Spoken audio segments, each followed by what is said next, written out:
they're almost falling off the thing, and Oliver kind of falls off the girder slightly towards camera, and he's doing his best to get himself pulled back onto the girder. But what he does is he reaches over behind himself, grabs himself by the butt cheek, and starts trying to lift himself onto the girder. It's just such a funny, randomly funny moment. And that bit, probably out of the whole film, really hit the funny bone for me.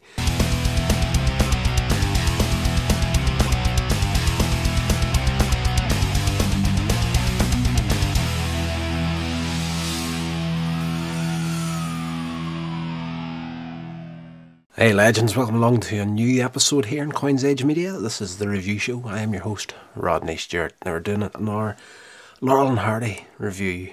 In this episode, this is Liberty from 1929. It's, of course, stars Stan Laurel, Oliver Hardy. There's a lot of familiar faces in this movie that have popped up throughout their series over the years. James Finlayson is in there, of course, along with Harry Bernard, Sam Lufkin. Jean Harlow is in there as well, Ed Brandenburg and Tom Kennedy, to name a few. Basically, in this film, Liberty, it starts off with a great joke about the history of liberty in America. You know, you see the Statue of Liberty and it gives you all these different things that, you know, famous people have done over the years. You know, you've got President Lincoln has attachments to liberty and whatnot, goes through all that sort of stuff. Start off pretty serious, and then it goes to, you know, of course, that's a silent short. Then the text comes up on the screen, and even today, the fight for liberty continues, and it cuts from that there. Do you see Stan and Laurel running down a street in prison gear? They've escaped from prison, and there's a couple of inmates are getting chased by a guard, and I thought that was a really, really good joke to start the movie off. They're running through a forest. Well, when I say street, it was a road through a forest. Obviously, they've just escaped the prison, and they meet a couple of their partners, henchmen, that have their regular clothes. They're waiting for them as part of the escape. So basically, the majority of this film is when they get to the car with the two guys that have their clothes, they're getting changed into their own gear. And as their car is going down the street, a police motorcycle joins in the chase, and they're getting changed. They start to panic because they see this police motorcycle coming. So they get their clothes on, and at a certain point they jump from the car and hide, and their henchmen continue on. That's the last you see of them in this movie, and the police motorbike, you know, rips off down the road after them. They've escaped.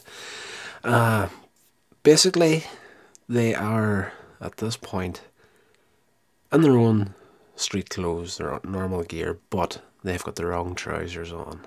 Stan is wearing Oliver's trousers, and Oliver's wearing Stan's trousers. So the majority of this film is them trying to get changed into their own trousers. Such a simple concept, absolutely fantastically done.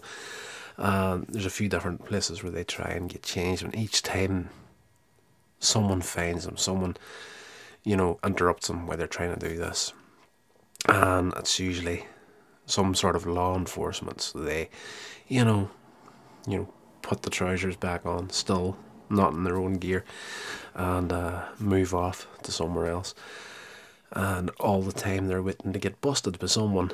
And at one point they're outside a fish market trying to get changed, and a crab falls into the trousers that Stanley is wearing, which is, at this point, is still Oliver's trousers. So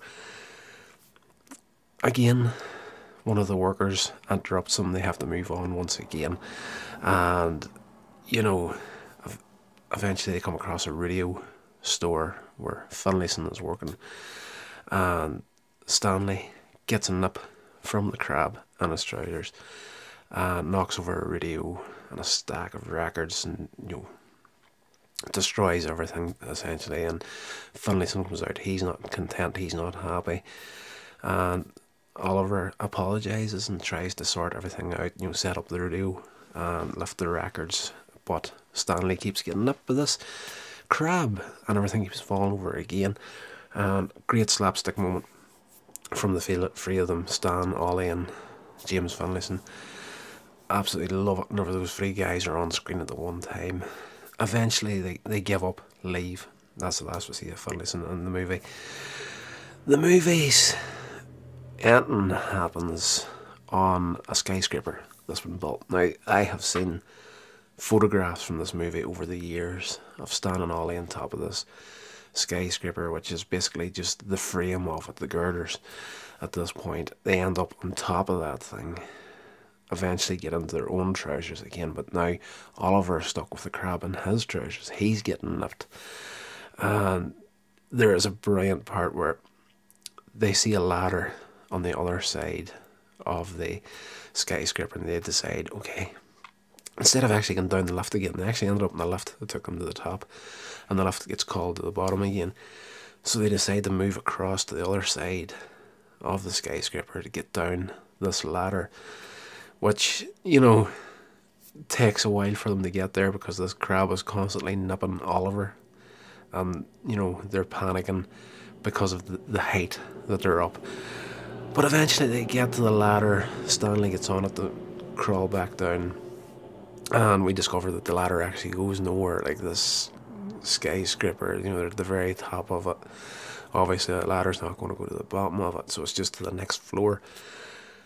And there's a wonderful sequence where the ladder keeps falling back. There's a rope that they think is holding it in place, but that's not the case. It's the rope's not tied to anything, and there's a point where Stanley starts to fall backwards on this ladder and he's pulling the rope, trying to get himself back, and then eventually the rope comes to a conclusion, and Oliver starts to help him to try and get on to the girder again, but Stanley's panicking, he's shaking, and you can see the feet at the bottom of the ladder. They're just in two planks on the floor below, and the feet are dancing, and they're dancing gradually further and further back towards the ladder falling, which it eventually does, but Stan and Ollie manage to get caught onto the girder again, and Oliver is trying to help Stanley get up on top of this girder again.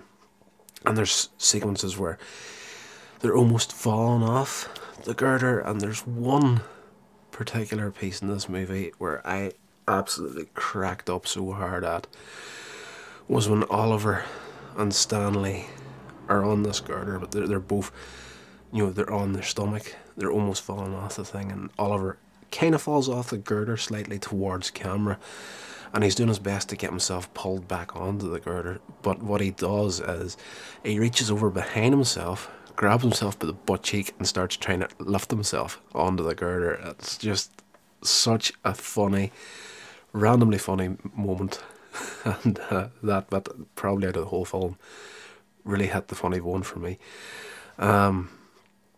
Eventually there's another sequence where Stanley falls across and grabs hold of an upright girder, but it's not attached to anything, and he ends up swinging out on it.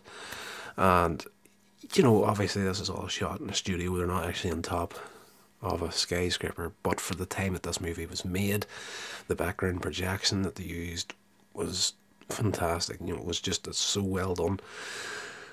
But eventually they get back to the lift again, they get down off the building, but there's been a policeman watching this the whole time, and he's basically, bits and pieces are falling off the building and almost taking him out.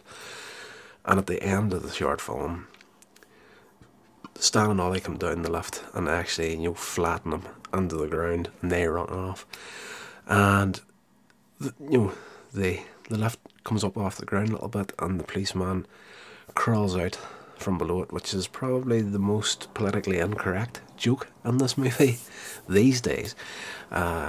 He's a fully grown man that gets hit by the lift, but when he crawls out, he's actually a smaller person. Another actor takes his place, and the only way I can say it politically correct is Wee Man from Jackass. That's the sort of person crawls out from below the lift, and that's where the film concludes that. So I wanted to be very careful on how I described that last part, because, you know, these days, what you can and cannot say on Tinternet is, you know, always in question. So this movie is absolutely brilliant. I hadn't seen it to this point, but again, you know, I've seen a lot of stills and photographs from this movie over the years, but this is the first time I've actually got to sit down and enjoy it from beginning to end. Absolutely such a good movie, and I would highly recommend you checking this one out.